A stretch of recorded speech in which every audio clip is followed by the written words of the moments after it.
നമസ്കാരം. മലയാളി വാർത്തയിലേക്ക് സ്വാഗതം. ഗാസയിൽ സമാധാനം തിരികെ വന്നിരിക്കുകയാണ്.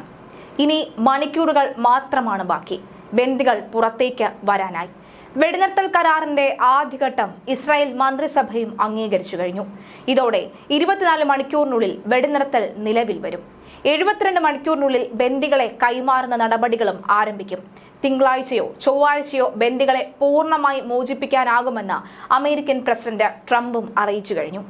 ഇസ്രായേൽ മന്ത്രിസഭാ യോഗത്തിന് മുന്നോടിയായി ട്രംപിന്റെ മിഡിൽ ഈസ്റ്റ് പ്രതിനിധി സ്റ്റീവ് വിറ്റ്കോഫും മരുമകൻ ജാരേഡ് കുഷ്നറും ഇസ്രായേലിൽ എത്തിയിരുന്നു. മന്ത്രിസഭാ യോഗത്തിന് മുന്നോടിയായി ഇരുവരും നെതന്യാഹുവിനൊപ്പം മാധ്യമങ്ങളെ കാണുകയും ചെയ്തിരുന്നു. സമാധാന കരാറിന്റെ ഭാഗമായി ഇസ്രായേൽ സൈന്യം ഗാസയുടെ ചില ഭാഗങ്ങളിൽ നിന്ന് പിന്മാറും. ഗാസയിലേക്ക് സഹായവുമായി എത്തുന്ന ട്രക്കുകൾക്കും പ്രവേശിക്കാൻ അനുമതി ലഭിക്കും.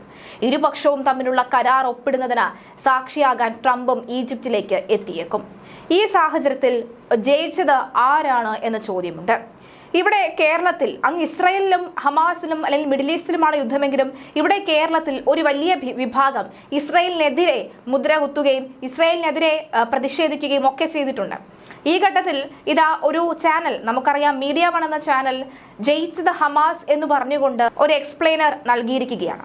അതിൽ വിശദമായി കാര്യങ്ങളെയൊക്കെ വളച്ചൊടിക്കുന്നത് നമുക്ക് കാണാൻ സാധിക്കുന്നുണ്ട്.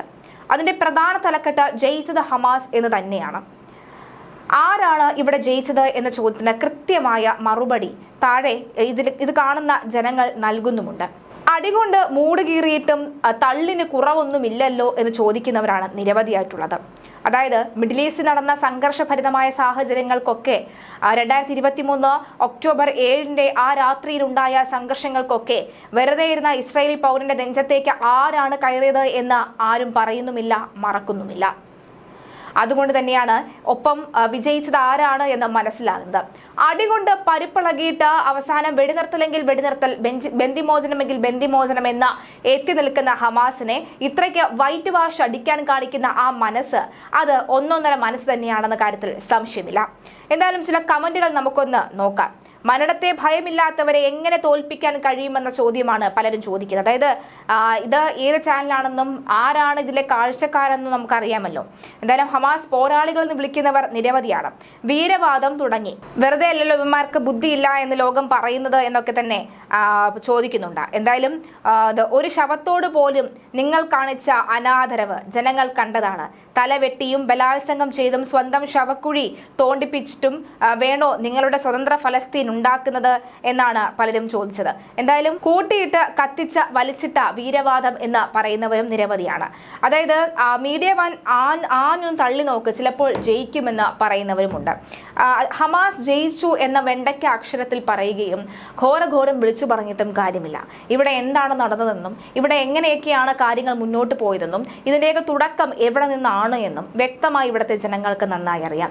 ഇനി ഇവരുടെ മനസ്സിലേക്ക് പലതും തിരികെ കയറ്റാനാണ് ശ്രമമെങ്കിൽ അതൊന്നും അത്ര പെട്ടെന്നൊന്നും തിരികെ കയറില്ല എന്നാണ് മനസ്സിലാകുന്നത്. എന്തായാലും നല്ല രീതിയിൽ വിമർശനങ്ങൾ ഉയരുന്നുമുണ്ട് എന്ന കാര്യത്തിൽ സംശയമില്ല. രണ്ടാം റൗണ്ട് ചർച്ച ആകട്ടെ മീഡിയ വണ്ണേ, അതിലല്ലേ ഹമാസിന്റെ നിരായുധീകരണവും ഇസ്രായേലിന്റെ പൂർണ്ണ പിന്മാറ്റവും ചർച്ച നടക്കുകയുള്ളൂ. ഒക്ടോബർ 7 മുൻപ് ഉള്ളതിലും മെച്ചമായ ഒരു ഗാസയ്ക്ക് കിട്ടിയില്ല എങ്കിൽ എന്തിനാണ് 67,000 പേര് മരിച്ചത്? എന്തിനാണ് ഗാസ പൂർണ്ണമായി തകർന്നത് എന്ന് ചോദിക്കുന്നവർ നിരവധിയാണ്. അവസാന വിജയം ഫലസ്തീന് തന്നെ എന്ന് കിനാവ് കാണുന്ന പലരും നമുക്കിതിൽ കാണാൻ സാധിക്കുന്നുണ്ട്. ഒരു മുന്നൊരുക്ക കുറവ് ഫീൽ ചെയ്യുന്നുണ്ടല്ലോ അവതരണത്തിൽ എന്ന് പറയുന്നത്. കള്ളം പറയുമ്പോൾ സത്യം മാറ്റി കള്ളം പറയുമ്പോൾ ആ മുന്നൊരുക്കങ്ങൾക്കൊക്കെ ഒരു ഫീൽ നമുക്ക് ഉണ്ടാകുമല്ലോ എന്ന് നമുക്ക് മനസ്സിലാകാം. ഇരവാദം ഇപ്പോൾ വീരവാദമായി. കീഴടങ്ങിയതല്ല കീഴടക്കിയതാണ് എന്ന് പറയാനുള്ള മടി എന്ന് പറയുന്നവരുണ്ട്. എന്തായാലും ഈ 7-ാം തീയതി മുതൽ നടക്കുന്ന നീക്കങ്ങളൊക്കെ തന്നെ എന്താണ് സംഭവിച്ചതെന്ന് പറഞ്ഞതായി, ഒക്ടോബർ 7 എന്താണ് സംഭവിച്ചതെന്ന് പറഞ്ഞു തരൂ മീഡിയ വണ്ണേ എന്ന് പറയുന്നവർ നിരവധിയുണ്ട്. അതെ, 85,000 ഹൂറികളെ കിട്ടി, അവർക്ക് വെറും 1,500 എന്ന് മാത്രം പറയുന്നുണ്ട്. എന്തായാലും മാപ്പ് എന്ന വാക്ക് നിഘണ്ടുവിൽ ഇല്ലാത്തവരാണ് ഇവറ്റുകൾ എന്ന് പറഞ്ഞു തള്ളുന്നവരും ധാരാളമുണ്ട്. എന്തായാലും ഇപ്പോൾ 75,000 മയ്യത്ത് കൂടാതെ വലിയ ചെലവൊന്നും കൂടാതെ ഗാസ ഉഴുതുമറിച്ച് മനോഹരമാക്കി ഇനി കൃഷി ചെയ്യാം. ലോകത്തിലെ ആദ്യത്തെ ഒരു മുസ്ലിം കർഷക രാജ്യമാണ് വരാൻ പോകുന്നത്. ഗംഭീര വിജയം തന്നെ. താമസിക്കാതെ അടുത്ത കലാപരിപാടികൾ തുടങ്ങുമല്ലോ എന്നും പറയുന്നവരുണ്ട്. അതായത് ഈ ബന്ദികളെയൊക്കെ തന്നെ പുറത്തിറക്കിയതിനു ശേഷം വീണ്ടും പല പരിപാടികളിലേക്ക് ഹമാസ് കടക്കാനുള്ള സാധ്യതയുണ്ട് എന്നുള്ള ഭയം അത് സത്യത്തിൽ ട്രംപിനുമുണ്ട്, നെതന്യാഹുവിനുമുണ്ട്. ഈ ഘട്ടത്തിലാണ് പെട്ടെന്നൊരു പിന്മാറ്റം വരുമ്പോൾ അതിന് പിന്നിൽ ഹമാസ് എന്തെങ്കിലുമൊക്കെ കണക്കുകൂട്ടൽ ഉണ്ടാകുമോ എന്നുള്ള ചോദ്യമാണ്. അതായത് ഇനി ഹമാസ് കളി തുടങ്ങുകയാണെങ്കിൽ ട്രംപ് ഒരു പക്ഷേ ഇറങ്ങി പൂർണ്ണമായും അവിടെ തീർക്കാനുള്ള സാധ്യത വളരെ കൂടുതലാണ്. ട്രംപിനെ പേടിച്ച് തന്നെയാണ് പലരും ഈ യുദ്ധത്തിൽ നിന്ന് പിന്മാറിയത് എന്നതും വ്യക്തമായി നമുക്ക് മനസ്സിലാക്കാൻ സാധിക്കുന്നതുമാണ്. എന്തായാലും ഈ ഘട്ടത്തിലാണ് നമുക്ക് വ്യക്തമാകുന്നത് കൂടുതൽ കാര്യങ്ങൾ. അതായത് ഹമാസ് ജയിച്ചു എന്ന് വരുത്തി തീർക്കാൻ കുറെ ആളുകൾ ശ്രമിക്കുന്നുണ്ട്. മറുവശത്ത് ഇതല്ല സത്യമെന്ന് ശ്രമിക്കുന്നവർ നിരവധിയുണ്ട്. എന്തായാലും മീഡിയ വണ്ട കരച്ചിൽ, മീഡിയ വണ്ട ആഘോഷം അത് നടക്കട്ടെ. മലയാളികൾക്ക് എല്ലാം നന്നായി തന്നെ അറിയാം. എന്തായാലും കണ്ടു മനസ്സിലാക്കാം എന്തൊക്കെയാണ് സംഭവിക്കുക എന്നുള്ളത്.